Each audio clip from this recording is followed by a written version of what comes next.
뉴스공장 3부입니다. 어제 오전 야 4당 원내대표가 모여 특검 연장에 대해 논의를 했는데요. 이 회동을 제안한 정의당 노회찬 원내대표 전화 연결됐습니다. 안녕하세요, 의원님. 네, 안녕하십니까. 네. 정의당은 72시간 비상행동 농성에 돌입했습니다. 특검 연장을 위해서. 이 비상행동에 들어가신 이유를 간략하게 설명해 주십시오. 네, 지금 현재 그 특검 수사가 28일이 시한인데, 28일까지 특검이 수사를 종료하게 되면은 삼성 이외에 재벌에 대한 수사가 제대로 되지 않을 가능성이 크고요. 그 다음에 우병우 전 수석에 대한 수사도 지지부진할 가능성이 높기 때문에 특검인 스스로가 그렇게 28일 이후로 한 달간 연장하도록 되어 있는 특검법에 따라서 수사기간 한 달 연장을 요청해와서 정당한 요구이므로 반드시 이건 수용이 돼야 된다는 그런 뜻입니다. 알겠습니다. 그 취지는 알겠고, 그리고 사실은 그 여론조사 보면은 전 국민의 한 78%, 80% 가까이 헌재 판결도 3월 13일 이전에 이루어져야 되고 특검 연장도 한 70% 가까이 연장되어야 한다고 나오긴 하는데. 네네.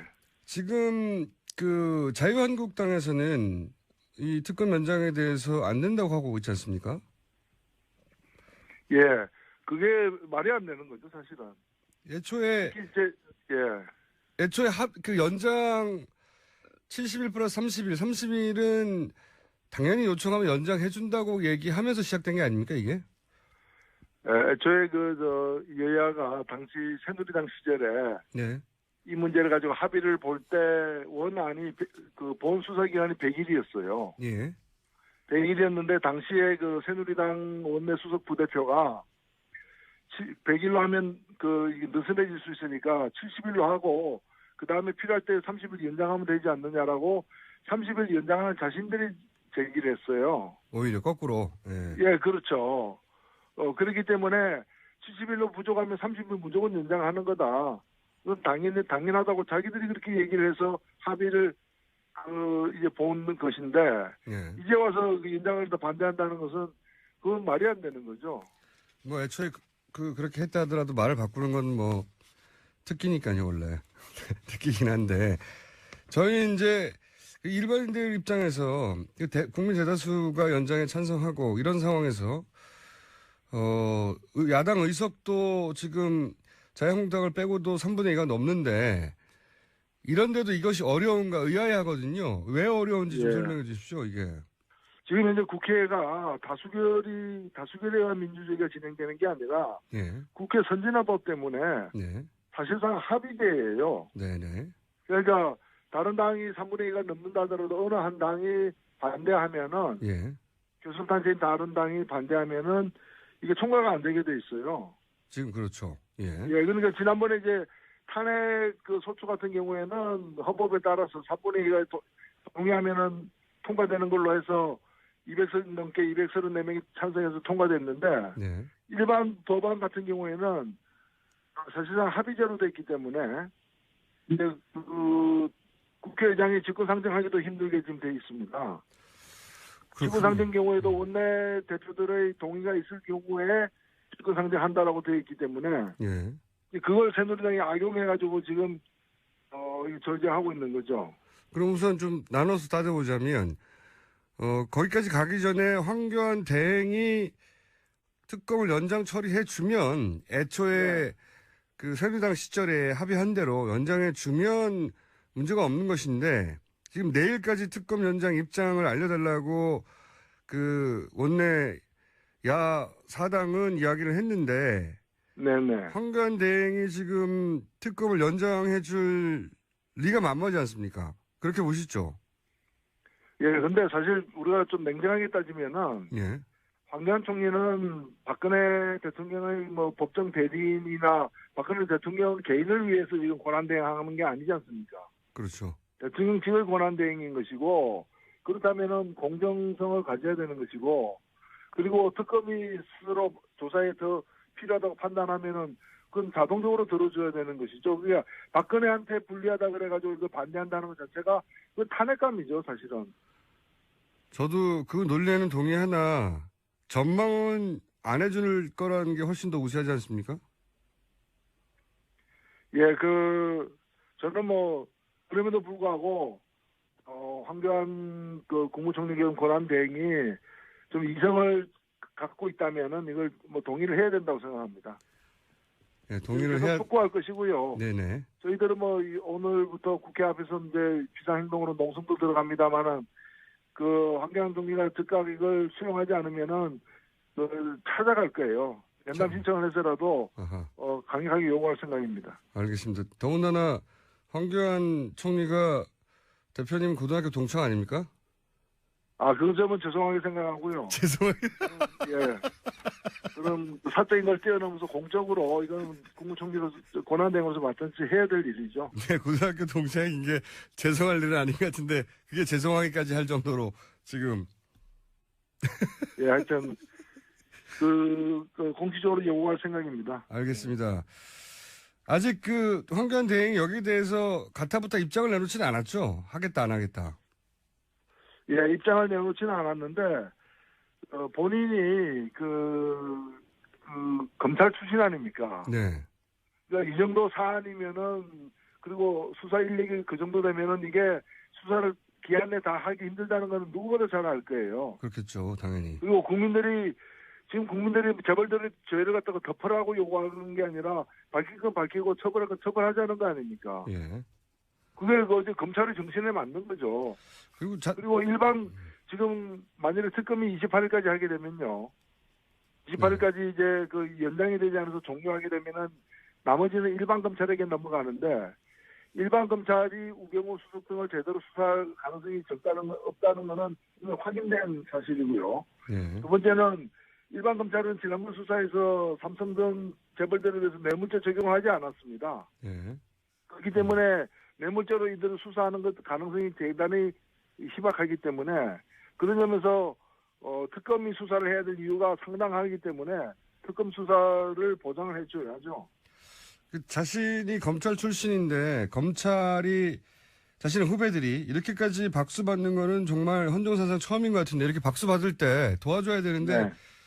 그 점만 봐도 그죠? 안 하실 것 같다는 게 문제인데 만약에 황교안 대행이 특검위원장을 해달라고 아마 일반인들은 답답하니까 황교안 대행 측에 전화를 하거나 글을 쓰거나 하겠죠. 그런데 국회에서는 만약에 이렇게 연장을 안 해주면 그 다음 할 수 있는 액션이 뭐가 있습니까?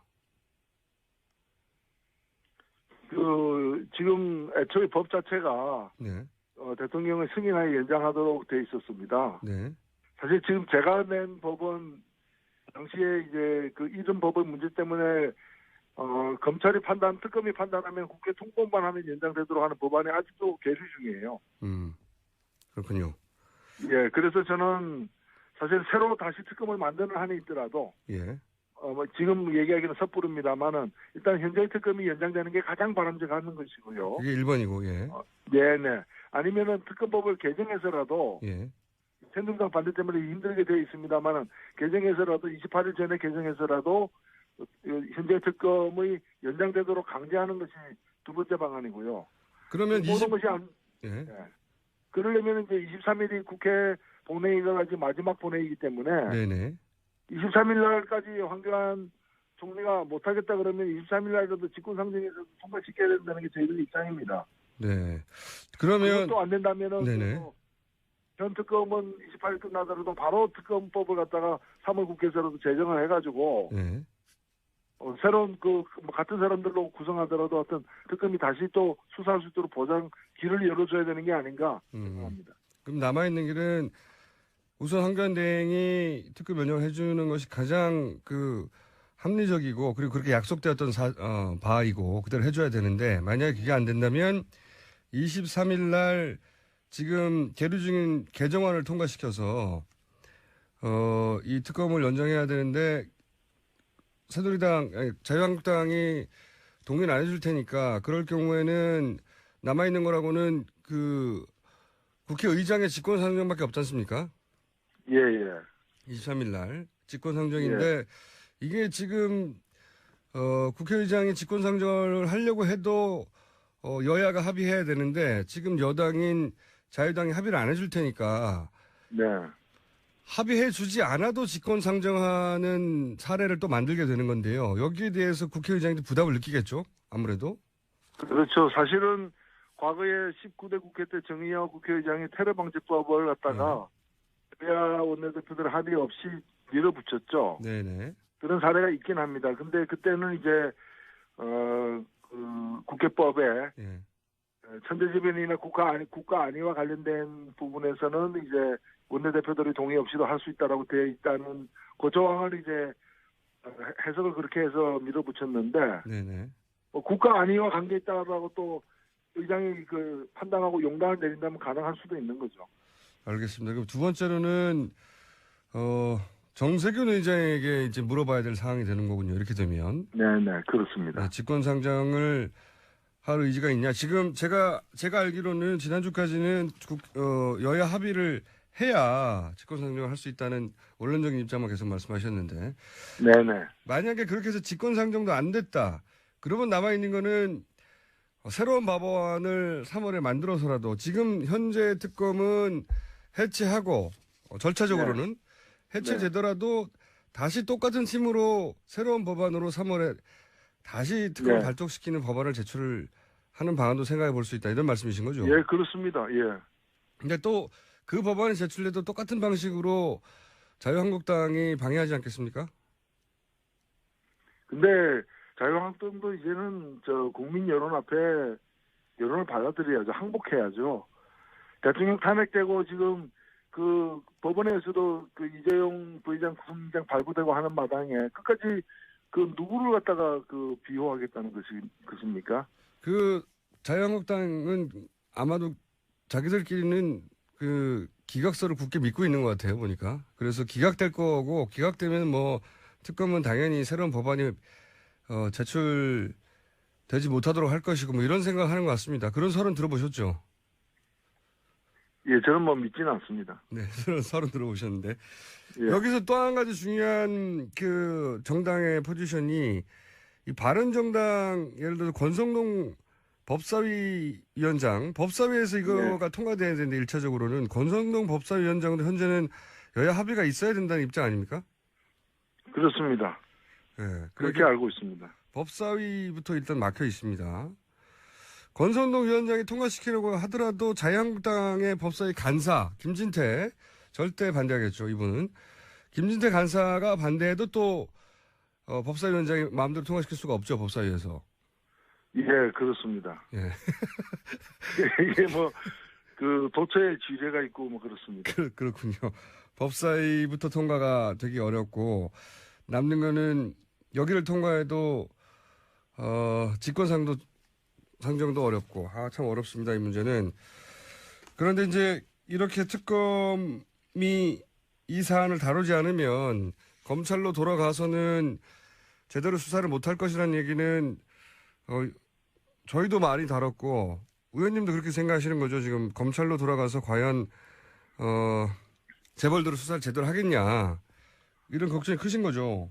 네, 검찰이 지난번 특검에게 이 사건을 넘기기 직전 상황에서 나름대로 최선을 다한 점을 우리가 인정해 줄 수 있는데 그러나 굉장히 긴 기간 동안에 끝내 우병우 전 민정수석에 대해서는 아무런 조사도 제대로 하지 못하고 아무것도 혐의를 발견해내지 못한 점이 지적이 될 수밖에 없고요.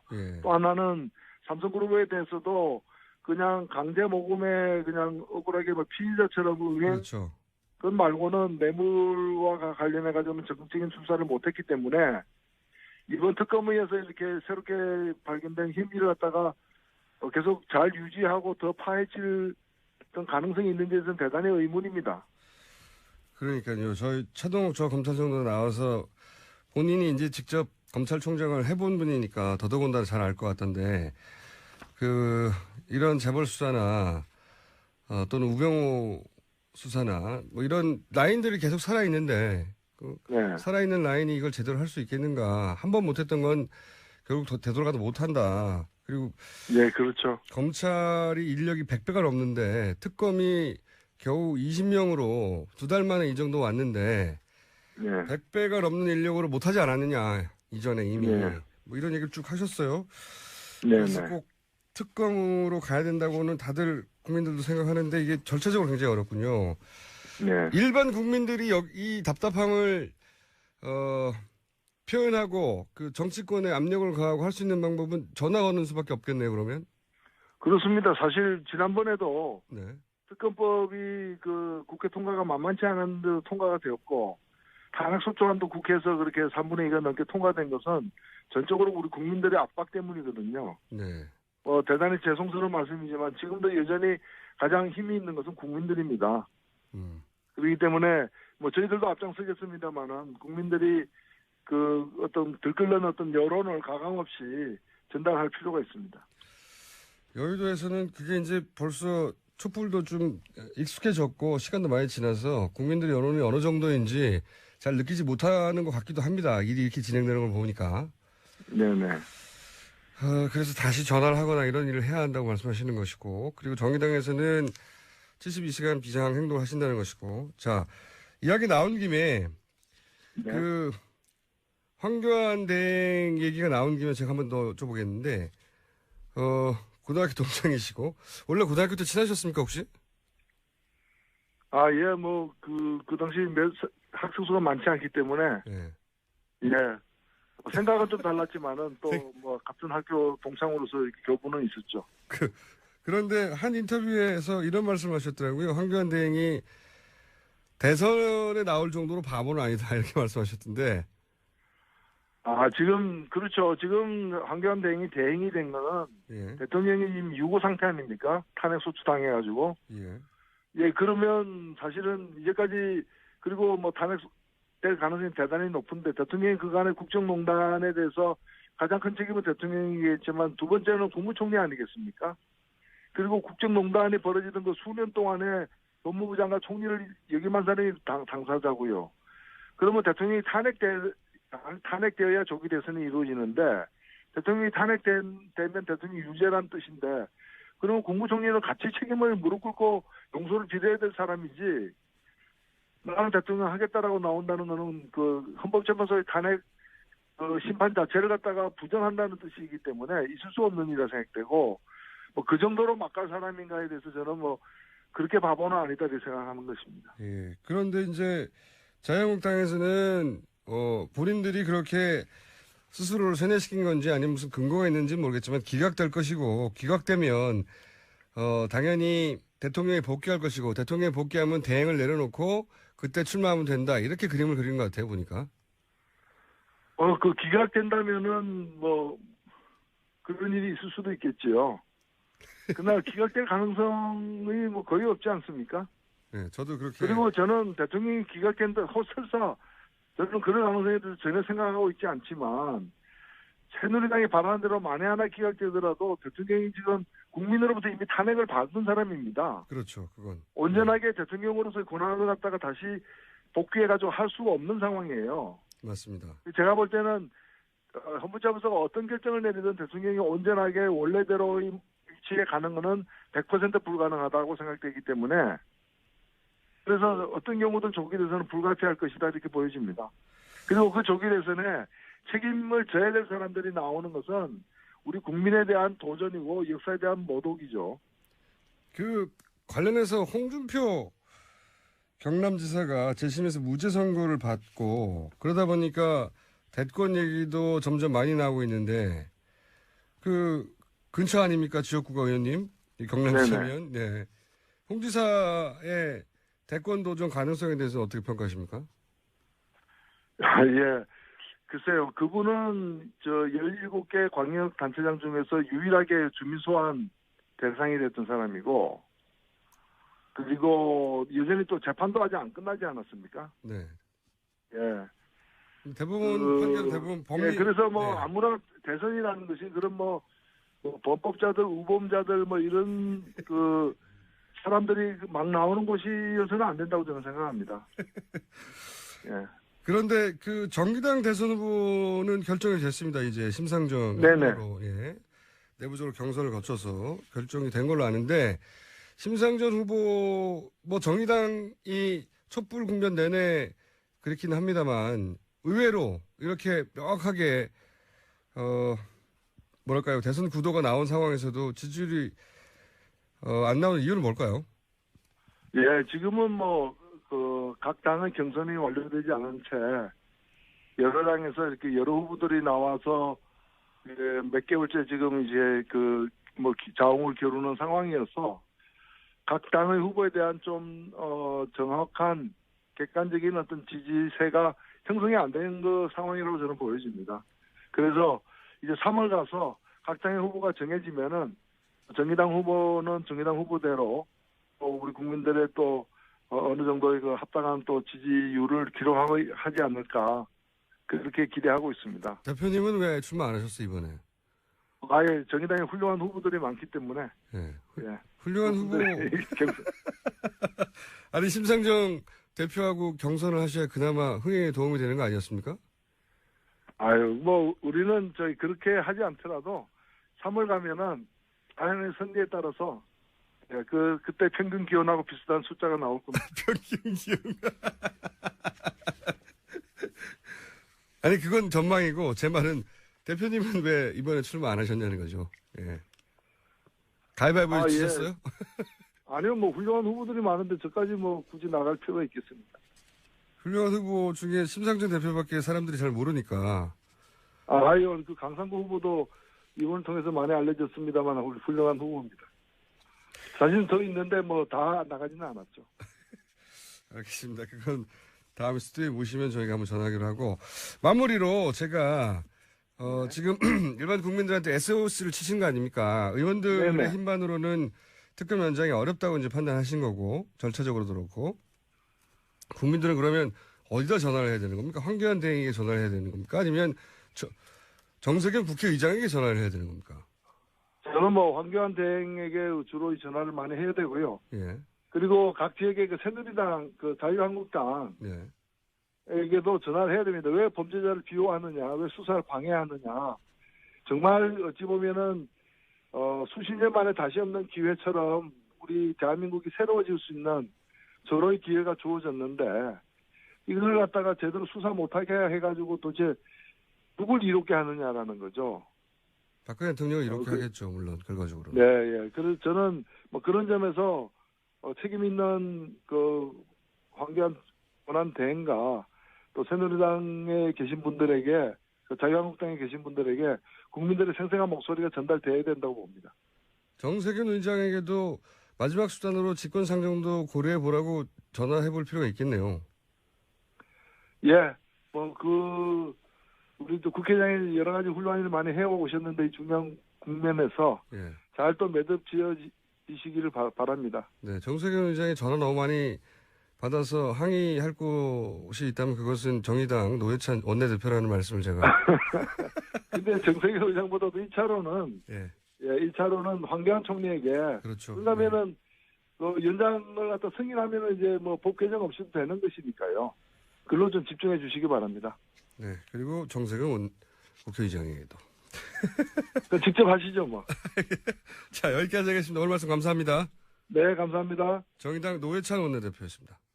불친절한 AS. 오늘은 제가 친절하려고 해도 너무 피곤해가지고 주말에 잘 못 쉬면 이렇게 되나 봐요. 노골노골 AS로 몸이 노골노골합니다. 문자를 오늘도 많이 보내셨는데 안상우 씨, 저는 40대 중반 진짜 보수인데 파란 집에 사시는 그분 그만 좀 했으면 좋겠네요.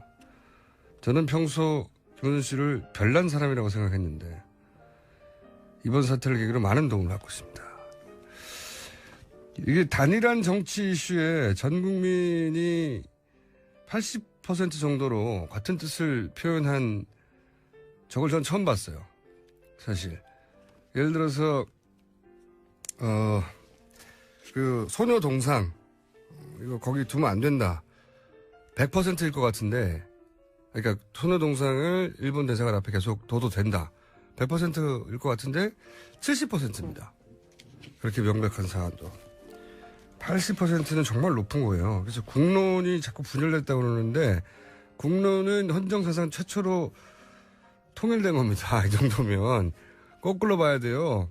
80%가 이게 진보 보수가 문제가 아니라는 거죠. 예. 그냥 상식적인 분들은 이때까지 나온 뉴스만 가지고도 의견 통일이 된 겁니다. 네. 그러니까 자꾸 국론 분열을 얘기하지 마시라고요. 언론은 자꾸 국론 분열이라고 그러는데. 아닙니다. 이렇게 통일된 적은 처음이다. 그리고 부천 시내버스 5번 기사님이 방송을 틀어주고 있습니다. 기사님 이름은 모르겠고 외모가 계란형입니다. 이건 무슨 문자인가요? 외모가 계란형이라는 것은 머리가 없다는 뜻입니까? 계란은 털이 없잖아요. 아니면 딱딱하다는 뜻인가요? 얼굴이? 자, 부천 시내버스 5번 계란형 얼굴 기사님은 이름을 모르겠으니까 앞으로 다시 한번 버스 타시는 분들이 이름을 적어서 보내주세요. 계란형 시내버스 5번 부천. 계란형으로 어떻게 찾을 수 있지? 자, 여기까지 하겠습니다. 자, 르몽드 디플로마티크. 안녕하세요. 네, 안녕하십니까. 사람 네. 이름도 얘기를 해야죠. 회사 이름만 얘기하면 뭐. 르몽드 디플로마티크 편집위원인 모 씨 나오셨습니다. 오늘 너무 피곤해 하시는 것 같아요. 네. 밖에 작가분들이 걱정하더라고요. 아, 제가 네. 노골노골 쓰러질 것 같아요, 진짜. 글쎄, 지금 표정이 여러 가지로 지금 상태가 너무 안 좋아 보이세요. 자, 그러면 오늘 일을 너무 많이 하지 마세요. 이럴 때 혼자 얘기를 많이 하실 수 있는 찬스입니다. 그러겠네, 진짜. 자, 오늘의 주제는 뭔가요? 오늘 제가 미국 이야기를 좀 하려고 합니다. 아, 미국. 원래 방송에서 미국 이야기 잘 안 하는데. 요새 이 미국 얘기는 전 세계 언론이 하고 있어요. 그렇죠. 너무 이상한 일이 많이 벌어져가지고. 네, 또 안 할 수 없으니까. 네. 오늘이 일단 오늘이 무슨 날인지 아십니까? 미국에서 정한 대통령의 날이에요. 그런 날도 있어요? 네, 미국에 그게 있거든요. 그러니까 이게 왜 어떤 날이냐면 2월 20일이 아니라 2월 달의 세 번째 월요일이 미국에서 정한 대통령의 날이라는 건데, 그게 대통령을 꼭 찬양을 한다, 처음에 그런 의도죠. 이게 원래는 미국의 대통령의 날이, 일대 대통령 조지 워싱턴의 생일날을, 미국의 대통령의 날로 정해져 있었어요. 그런데 이제 지금은 그 날은 아니고, 아까 말씀드린 것처럼 2월 셋째 월요일을, 대통령의 날이다 이렇게 정해가지고, 이게 이제 항상 해마다 그 즈음이면, 그러니까 2월 달이면은, 역대 대통령 이 평가 순위를 매겨요. 이번에도 우리나라 언론에도 이제 소개가 됐었는데. 아, 그렇죠. 오바마가 역대 12위 했다, 이런. 예, 그런 거 이번에 보도가 됐었죠.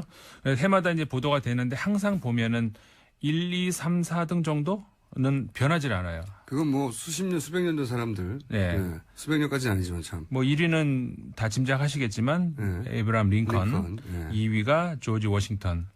3위가 프랭클린 루즈벨트, 4위가 티어도 루즈벨트. 여기까지는 변하질 않아요. 해마다. 그건 미국인들, 지금 그런 여론조사 인간은 미국인들이 교과서에서 보고 그렇죠. 사실은. 배우고 잘한 사람들이니까요. 예. 그리고 이제 물론, 이번 결과 발표도, 그러니까 해마다 조금씩 이제 그 대상이 달라요. 그러니까는 정치학회에서 하는 발표도 있었고, 이번에는 이제 역사학자 전문가 대상으로 해가지고 하기도 하고, 그 다음에 국민들 상대로 해서 조사를 하기도 하는데, 국민들 상대로 조사하는 것하고 전문가 상대로 조사하는 것하고 약간은 다릅니다. 1, 2, 3위는 다 바뀌지 않는데, 그 뒤 중간 순위가 조금씩은 달라져요. 일반적으로 국민들을 상대로 조사를 했을 때, 전문가들을 상대로 조사했을 때보다 조금 위로 나오는 대표적인 경우가 이제 케네디 대통령. 그래서 이제 과대평가가 됐다. 전문가들 사이, 물론 이제 엉터리 대통령이 있다는 의미가 아니고 훌륭한 대통령인데 국민들에게는 좀 과대평가가 됐다. 이런 평가가 이제 전문가들 사이에서 나오기도 하고, 아이젠하워 같은 경우는, 과소평가됐다. 오히려 그 전문가들 사이에서는 그런 평가가 나오기도 하는데, 이번 같은 경우는 5위를 아이젠하워 대통령이 했더라고요. 이번엔 또 8위에 케네디 대통령 같은 경우에는 이번에 8위가 됐고, 레이건 대통령이 9위인 건 이 점이 좀 주목할 만하고요. 대중적인 인기가 굉장히 높죠. 그렇죠. 예. 네, 일단 그 보수층에서는 거의 또 더군다나 같은 세대에 있었고 실제를 봐왔고. 그리고 보수적인 대통령답지 않게 보수적인 대통령이 이제 대부분 좀 딱딱하거나 군인들 출신이거나 아니면 연설도 딱딱하게 하는데 이 근데 이거는 굉장히 유머가 넘쳤고. 그렇죠. 예. 영화 배우 사실은 그래서 대통령 후보가 됐고 당선이 됐던 거고. 그러니까는 그 카터하고 어떻게 그 전임 그 카터 대통령하고 좀 굉장히 많이 다른 그런 네, 카터 대통령 지나치게 진지하고. 네. 연설도 재미가 없고. 캐릭터가 좀 많이 달랐고. 네, 훌륭한 일을 많이 했으나 네. 참 재미가 없다라는 네, 양반이고. 좀 진지한 노잼. 진지한 노잼. 스타일이었기 때문에 예. 워낙 이렇게 말 유머스럽게 잘하고 영화 배우 출신이고 그런 레이건의 좀 어떤 그런 그 매력을 많이 느끼는 것 같습니다. 호감도가 굉장히 높았다고 네. 하더라고요. 오바마 대통령 말씀하신 것처럼 12위였고 클린턴 대통령이 15위로 나왔네요. 오바마 대통령이 보통 이제 오래된 사람들에 대해서 사람들이 관대하고 가까이 있는 대통령에 대해서 야박하게 마련인데 오바마 대통령 12위면 굉장히 높은 거죠. 굉장히 높은 거죠. 네. 그 취임 초기의 그 지지율도 굉장히 높았던 편인데 퇴임 그러니까 즈음에서 지지도 보통 굉장히 많이 떨어지잖아요. 대통령들이면 예외 없이 다 그렇게 되는데 마지막에는 지겹기도 하고 국민들이 좀 새로 좀 바뀌었으면 좋겠다. 그래서 그런 심리가 발동하기 때문에 많이 떨어지는데 오바마 대통령의 마지막 그 퇴임 당시의 지지율은 뭐 거의 역대급이었다고 할 수가 있죠. 트럼프라는 도우미가 있었으니까요. 그래서 트럼프를 보면서 오바마 대통령이 일을 잘하는 거였구나라는 걸 깨닫게 되는 거죠. 아니 트럼프 오기 전이었는데요. 아니 트럼프 후보자로 보기만 해도 예, 대통령이 취임하고 나서가 아니라 대통령으로 하겠다 나온 사람들을 보니 트럼프도 그렇고 그리고 이제 힐러리도 사실은 인기가 높지 않았죠. 민주당 지지자들로부터도. 그래서 두 사람을 봤더니 오바마가 참 잘하는 거였구나. 이만한 사람 찾기도 어렵다 이런 생각을 한 그런 생각을 한 것 같아요. 그래서 저는 그런 생각해봤어요. 이제 앞으로 4년 후, 딱 4년 후면은 물론 트럼프가 이제 재선을 하지 않는다는 전제에서는 재선이 아니라 임기를 다 못 채울 거라는 얘기가 그 얘기를 드리려고 하는 건데. 예, 그 얘기는 저는 취임 전부터 얘기했는데 요즘은 이제 미국 언론에서 많이 나오죠. 예. 그러니까 4년 후에 정상적이라면 4년 후가 되겠죠. 또 2월 달에 또 하지 않겠습니까? 역대 대통령 순위. 그랬을 때 트럼프가 몇 위로 나올까? 전 사실 그게 굉장히 궁금해지더라고요. 이미 취임 초기 지지율로는 꼴찌를 기록했고요. 예. 꼴찌를 기록했고, 그 다음에 취임 한 달 만에 탄핵 얘기를 한다는 거는 정말 그러니까요. 원래 이제 그 상대편에서는 그 후보를 공격하기 마련인데 대통령이 된 초반에는 그렇게 잘 안 하거든요. 그렇죠. 지금 방금 말씀하셨죠. 근데 참 가만히 보면 올 때마다 느끼는데 공장장님은 그 국제 뉴스 쪽으로 굉장히 회박하세요. 아니 사실은 국내외라고 하십시오. 국내외. 그래서 저는 사실 좀 불리해요. 워낙 그 바깥쪽 소식을 어떻게 잘 아시는지 저는 뭐 꼭 나오면은 꼭 이렇게 전문가 아닌 것 같은. 필요 없는 것 같은. 실제로 좀 많이 제가 혼자 얘기하면 심심하잖아요. 제가 도움이다? 그건 아닌 것 같고. 자. 그래서 어쨌든 간에 아까 말씀하셨던 그 역대 첫 국정 지지도 이번에 미국에서 갤럽 조사에서도 나왔는데 이번에 도널드 트럼프 같은 경우에 지지표가 45%가 나와가지고 아까 오바마 대통령 말씀하셨죠. 68%였어요. 초반에 지지율이. 네. 그다음에 제일 높았던 것은 이제 케네디 대통령 같은 경우에 72%를 기록을 했었고. 근데 대부분은 그러니까 대부분이 아니 전체네요. 전체가 임기 초반에 지지율이 국정 지지율이 50%는 넘었거든요. 당연히 그렇겠죠. 네. 일단 당선됐고. 일단 좀 밀어줘야죠. 상대편에서도 이제 좀 넘어온단 말이에요. 당선되고 네. 나면. 그렇죠. 네. 그런데 50%가 안 되는. 처음이에요. 역대 처음으로 임기 초반에 지지율이 45% 그러니까 50%가 안 된 대통령은 역대 처음이었다. 그리고 지지하지 않는다는 퍼센테이지는 아주 압도적으로 많습니다. 오바마 대통령 같은 건 워낙 낮아. 12%가 지지하지 않는다. 조지 부시 같은 경우 25%였어요. 지지하지 않는다는 건 굉장히 높은 편이거든요. 근데 이번에 트럼프 지지하지 않는다 퍼센테이지가 45%예요. 이것도 역대급이고. 그래서 왜 이렇게 인기가 안 좋을까? 아니 한 달 만에 탄핵 얘기가 나온다는 자체가. 사실 탄핵도 원래는 처음에는 탄핵 이제 사이트가 만들어지긴 했었습니다만 이거 장난이겠지 싶었거든요. 네. 근데 지금 이번에 보니까는 98만 명이 넘었어요. 서명자가.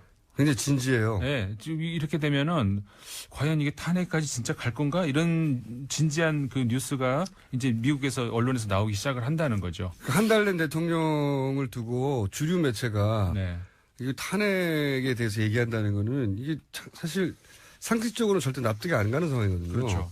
근데 이제 트럼프 대통령 본인이 그런 소재를 계속 제공하고 있어요. 근데. 네, 맞습니다. 그러니까는 뭐 취임 전에도 그랬지만 취임하고 나서도 굉장히 좀 난맥상을 보여주고 있거든요. 몇 가지만 좀 보자면 물론 이제 뭐 우리나라 보도 많이 됐었죠. 이 취임하자마자 행정명령을 뭐 번개같이 쏟아냈어요.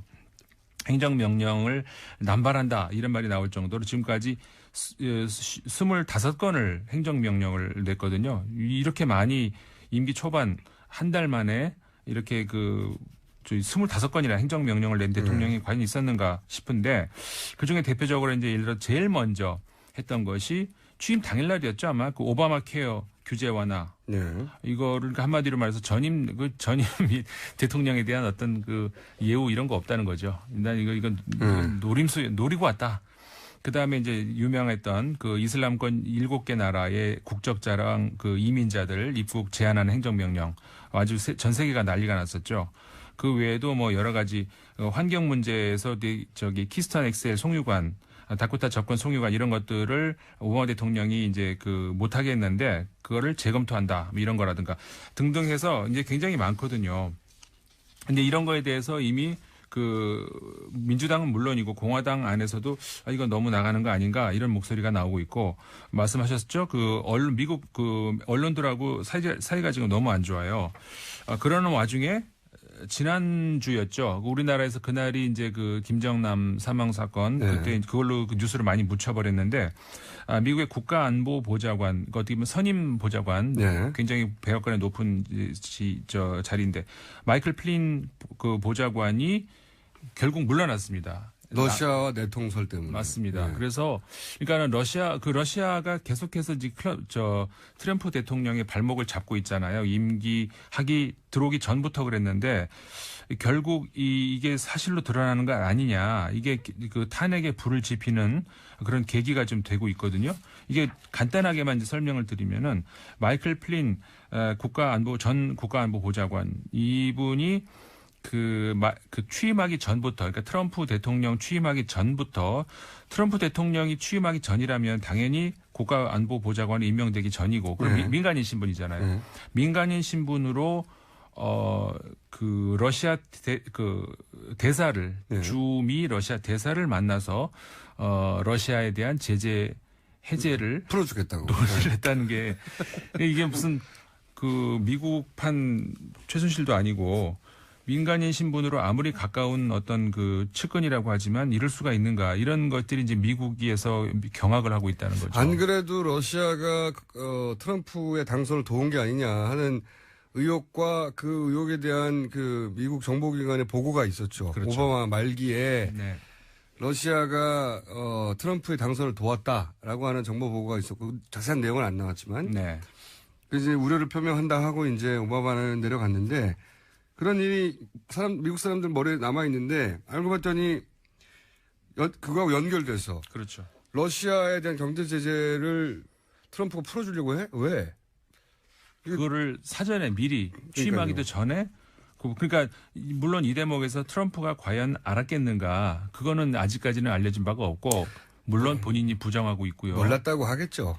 그러니까 일단은 이제 본인은 자기는 몰랐다는지 부정을 하고 있고 그리고 마이클 플린 이 사람도 부통령한테 보고를 하면서 거짓말로 보고를 하는 이 거짓말까지 들통이 나는 것이 우리 지금 탄핵 우리 얘기하고 있습니다만 탄핵은 우리가 선배잖아요. 네. 너무 비슷해요. 많은 점에서 비슷합니다. 예, 진짜로. 이번에 또 왜 거짓말하다가 어떻게 들통났냐면은 녹취록으로 또 들통이 났습니다. 녹취록으로. 그래가지고 이게 또 뭐냐. 그래서 불거지자 그러면은 이게 이제 실제로 드러났을 때 그러면 대통령의 반응이 어땠을까요? 그게 똑같아요. 우리나라도 처음에 정윤회 문건 들켰을 때 이게 이제 정윤회가 국정농단을 했다. 이게 중요한 게 아니고 문서가 어떻게 유출됐느냐. 그렇죠. 문서 유출 가지고 얘기했는데. 제가 무슨 말 할지까지 다 아시는데. 트럼프도. 맞습니다. 그러니까는 결국은 이런 일이 나니까 누가 이거 제보한 거냐. 그렇죠. 제보자 색출하자. 이거부터 얘기가 나와요. 그게 트럼프의 워딩이에요. 예. 맞습니다. 그래서 그러다 보니까는 어떻게 되느냐면 결국. 저는 왜 이런 걸 다 알죠? 이상하네, 진짜. 그래서 밤샌 거예요. 항상 월요일 날 이 코너 국제뉴스 밤새 보시는 거예요. 제가 항상 봅니다. 국제뉴스를. 우리나라가 이 국제사회 안에 있잖아요. 네. 그러니까 저는 예전에 참 재밌었던 구호가, 세계는 서울로, 서울은 세계로. 이 구호가 훌륭한 구호라고 생각하고 만든 거잖아요. 네네. 저는 그게 너무 이상했어요. 왜 이상했냐면, 아니, 우리는 이미 세계 안에 있잖아요. 어디를 다시 또 세계 안으로 들어가요? 그러니까, 우리가 이제 이 소위 섬나라 의식이 되게 강한 거예요. 섬 아닌데도, 우리 이미 다 세계 안에 있는데, 우리는 동떨어져 있고, 세계 안으로 다시 들어가야 되는데, 그런 하여튼 그 섬나라 의식이 있는데, 완전히 동떨어져 있다고 그래요. 제 코너 시간 빼지 마시고요. 근데 그렇게 그래서 국제뉴스 항상 관심이 많아요. 예. 그러니까 그렇게 하다 보니까 네. 트럼프 대통령 입장에서는 결국은 아까 말씀드린 것처럼 제보자 색출부터 하자고 하니까 소장님, 저를 해박킴이라고 불러주세요. 해박하다고. 그러니까 결국은 이제 차후 인선에서 이 사람이 어떻게 가느냐면 방향이 능력 있고 어떤 신망이 두텁고 이런 게 아니고 네. 자신에게 대한 충성심이 얼마나 있는가. 똑같아요, 우리나라하고. 이게 결국은 이 탄핵으로 가는 길이 지름길이거든요. 이게 다른 게 아니더라고요. 그리고 언론의 각을 세우면서 나쁜 언론이 워딩이 똑같이 그렇게 돼요. 나쁜 언론이 참 나쁜 언론이다. 참 나쁜 언론. 그리고 왜 이렇게 이게 돌진하는 힘이 어디서 나오냐면은 그 열렬한 지지층. 그렇죠. 코어 지지층. 예, 코어 지지층을 믿고 이렇게 정면만 보고 돌진한다. 이런 것들이 보면은 물론 지지층이 우리나라처럼 15% 20%는 아니고 좀 많습니다만은 어쨌든 간에 박근혜 대통령도 처음에 많았어요. 물론 처음에 그거를 다 쳐내고 나왔더니 15%가 남은 거거든요. 트럼프도 그럼 쳐내고 나면은 그렇게 될 수 그 있죠. 정도밖에 안 남을 것 같습니다. 그래서 이제 그런 여러 가지 면이 너무나 좀 비슷하다. 이게 장난으로 생각했던 어떻게 설마 임기 초반에 탄핵을 얘기를 하겠습니까? 근데 지금은 정말로 이러다 정말 되는 거 아니야? 그리고 미국 같은 경우에 물론 탄핵 제도가 우리나라하고는 좀 다르죠. 저 몇 분까지예요? 지금 15초 남았습니다. 그래서 우리나라는 이제 사법과 정치의 절충형이라면은 미국은 전적으로 이제 정치형이지 않습니까? 그렇죠. 상하원이 결정을 하기 때문에. 그래서 이제 우리나라하고 많이 다르고 그다음에 소장님, 네. 여기까지입니다. 그렇다고 말을 끊으면 안 되죠. 제가 말을 끝내고. 네. 아무튼 그래서 이게 좀 더 사안을 두고 봐야 하겠습니다만은 진지하게 좀 지켜봐야 될 그런 문제가 되고 있는 것 알겠습니다. 같습니다. 임상훈 의원이었고요. 저는 김어준이었습니다. 여기까지 하고 임상훈 의원 다음 다시 뵙겠습니다. 안녕히 계십시오. 안녕.